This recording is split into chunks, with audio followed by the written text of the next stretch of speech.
The Committee on Rules and Legislative Administration will come to order. The committee legislative assistant will take the roll. Chair Winkler. Winkler present. Representative Ekbaje. Present. Representative Barr. Here. Representative Out. Representative Haley. Present. Representative Herr. Present. Representative Jordan. Representative Lilly. Representative Long. Present. Representative Moran. Excused. Representative Nash. Nash, present. Representative New Brenly. Present. Representative Olson. Present. Representative Pulowski. Pulowski, present. Representative Pryor. Present. Representative Wolgamott. Wolgamott, present. There are 12 members present. Thank you. A quorum is present. The only item on the agenda today, members, is adoption of the House budget. We will have our next meeting on, I guess it's the Thursday, on the 8th. And so today we're just going to be going over House budget approval, and we will have the House Controller, Barb Julich, present. Just by way of general introduction, we are processing or proceeding on this proposed budget today in order to present a House budget number to the State Government Finance Committee this week so that they can include it in their budget bill. So we are adopting a budget, but of course we don't know yet what the end of session final appropriation for the House of Representatives is going to be. But we are we proceed in this manner so that we have a formal request in through the budgeting process. And we will find out at the end of session how much we end up with, or in years past. I don't expect this to happen this year, but in years past. In fact, there was a line item veto for the whole House and Senate budget. So almost anything can happen, as we know, in this legislative session, but this is to get the conversation started and to get a number into our omnibus bills. So first, I guess before we get to that, we should do the minutes. Representative Ekbaje, did you have a chance to review them for March 25th, 2021? Yes. So Representative Ekbaje moves adoption of the minutes for March 25th, 2021. Any discussion to that motion? Seeing none, all those in favor, please say aye. Aye. Aye. Opposed, say no. Motion prevails and the minutes are approved for March 25th, 2021. The chair will move adoption of the House budget, and I will ask Ms. Julich to identify herself for the record and to present this set of documents to us. Mr. Chair, members of the committee, my name is Barb Julich, and I am the House of Representatives Controller. You were sent 3 attachments for this meeting. A overview memo, a line item detail of the budget, and then a summary of the requested new funding for this upcoming biennium. Just a high-level review of this budget.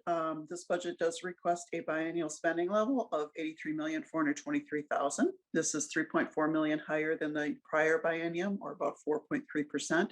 It is requesting an additional appropriated resource of $2.649 million for the biennium. It does request use of just over $3 million in carry forward funds. At this level of resources, this funding would support current staff levels. It would support the reinstatement of the currently suspended 2% COLA, 3.5% merit increases. But again, that is assuming the requested resources. It would fund it would fund for consideration of additional compensation increases over the next biennium. It funds known operating non-salary increases, including health insurance costs. It funds a known increase for member salary that has recently been recommended by the Legislative Salary Council. And then it funds pre-pandemic level operating trends in terms of member expenses and other non-salary operations such as technology, communication, and professional services.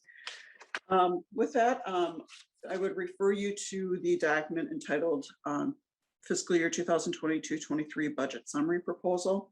The first page of that document outlines that higher level review of the total $83.4 million in request. Of this, 80.3 million would be from a general fund appropriation and 3 million from carry forward. And the table below that just is a summary of some of the numbers I had just went through.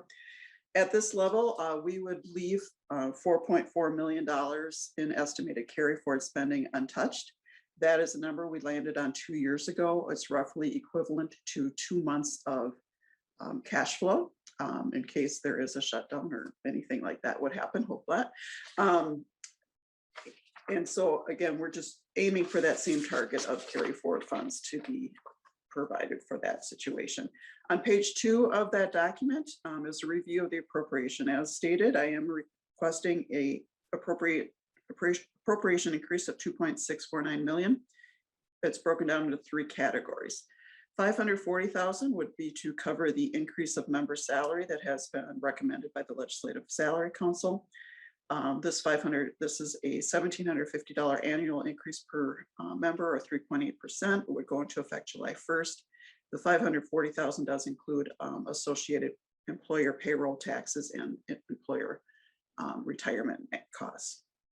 The second category would be 619,000 to establish a pool for additional compensation increases to be considered in the 22-23 biennium. And the third is slightly under 1.5 million that would cover known non-salary operating increase. The vast majority of this is for insurance costs. As stated, this budget is also recommending $3 million in carry forward spending. This dollar amount is based on known underspending in fiscal 21 and known underspending in fiscal 20 and estimated underspending in fiscal 21, primarily from stopping a number of projects such as the furniture replacement projects and some of our IT projects. So that money will carry forward, and also the suspension of the salary in fiscal 21. This money will carry forward and is available, and I'm proposing it as outlined in the second table. 630,000 would be to implement our 4-year computer replacement cycle. We are at that time of the cycle, so 630,000 would go to replace computers for members and staff. $100,000 is put on here as a placeholder for the Rules Committee to consider an additional one-time option for staff to convert an additional 50 hours of vacation time to deferred comp. We, as you heard a few weeks ago, we have a number of staff who have accumulated vacation and will accumulate comp time over this legislative session. And so this would help them bring their hours below maximums, and so they don't lose those hours. 106,000 would be for end-of-life equipment replacements that had been budgeted but had been delayed in fiscal year 21. This includes some equipment for house publications and some IT equipment. Another 36,000 for some known system upgrades, including an email security testing system, some network upgrades for the Sergeant at Arms office related to the security card system, and then budget and accounting and human resources system upgrades that have been delayed. And then this proposal establishes a $2.187 million contingency fund that would be utilized for high priority one-time needs as identified. Examples of what this could be used for is a security assessment, security upgrades. It could be for building assessment in terms of space and how we utilize our space. It could restart a number of the projects that had been suspended, specifically the furniture replacement projects or other high priority needs as identified throughout the biennium. And then those items total up to $3 million in carry forward. That, Mr. Chair, concludes my presentation. Thank you, Ms. Julich. I just want to give a little bit of history for members. So first of all, in the last biennium, in the 2019-2020 biennium, we were heading towards a bit of a fiscal cliff because member compensation continued to increase through the Independent Constitutional Salary Council, and the legislative appropriation had not increased in order to make up for that. In addition, over a period of years, staff compensation had significantly fallen behind competitive positions in other parts of state and local government. And we brought in NCSL to do a compensation study. We began the process of catching up our staff compensation with their peers in the 2020 and 2019 calendar years. But with the onset of the pandemic and economic uncertainty, we suspended some of the catch-up that we were planning for staff compensation. This budget would allow us, if it were approved, to essentially go back and put in place those staff compensation increases, and it continues to fund the legislative compensation that increases automatically. In addition, we have significant safety and security concerns in the state office building, which we anticipate will continue on. And this budget allows us to at least start to have a conversation about how to address some of those concerns in a more systemic fashion. So just a bit of arc of where the House budget has been, why these proposals are coming in where they are, and I believe they are pretty consistent with what state agencies have requested. Okay, so I guess the next question is if members have questions or comments for Ms. Julich or for the chair.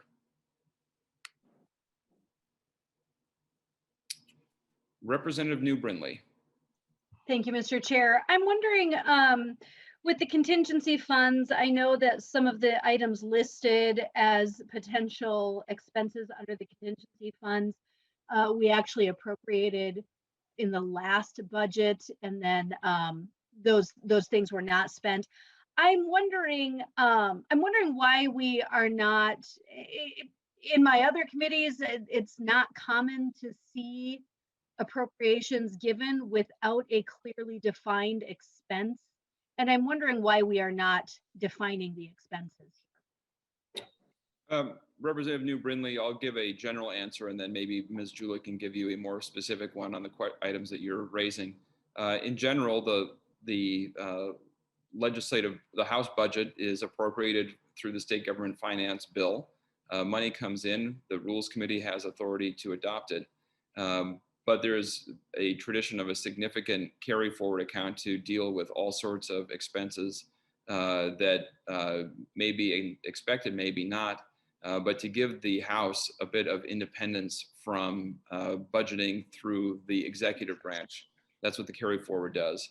And it allows us to react in the event we have special sessions, we have other unexpected expenses arising, et cetera. So that's the way that this budget has always been put together. I think it is a good conversation to have going forward, whether this is the best way to do it.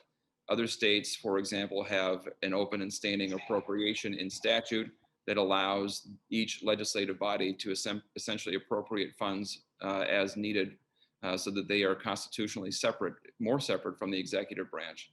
And in that kind of scenario, I think a more specific detailed set of expenditures with less cushion built in would be appropriate. But with our dependence on another branch of government, that cushion has served us well over time. Ms. Julich, did you have a specific response to Representative New Brindley? No, Mr. Chair, Representative New Brindley, I would just add that if we looked at the 2.1 million and if we just reinstated things that were not done, it would take up the entirety of that 2.1 million. And this just provides flexibility to either do that, or if something came along unexpected or a higher priority, to allocate a portion of it to that. And so we're not so strapped into one thing or two major things, that some flexibility in a priority of unknown things can be built into the budget. Representative Brindley? Thank you, Mr. Chair. And just to clarify, are these contingency funds part of the carry forward? I understood those as two different things, but maybe they're not. Maybe it's the same pot. Mr. Chair, Representative New Brindley, they are part of the carry forward. Okay, thank you. Other member questions or commentary? Okay, seeing none, the chair renews the motion to adopt the House budget And the motion before us is adoption, as I said, members, and we will present this in state government finance. I will, and then we will determine at the end of session how much money is actually available. So all those in favor of adopting the House budget, please say aye. Aye. Aye. Opposed, say no. No. No. No. The motion prevails and the House budget is adopted for the next biennium. Members, as I said, we will gather again on Thursday to take up any bills that need to have deadlines waived or calendared. And with that, we are adjourned.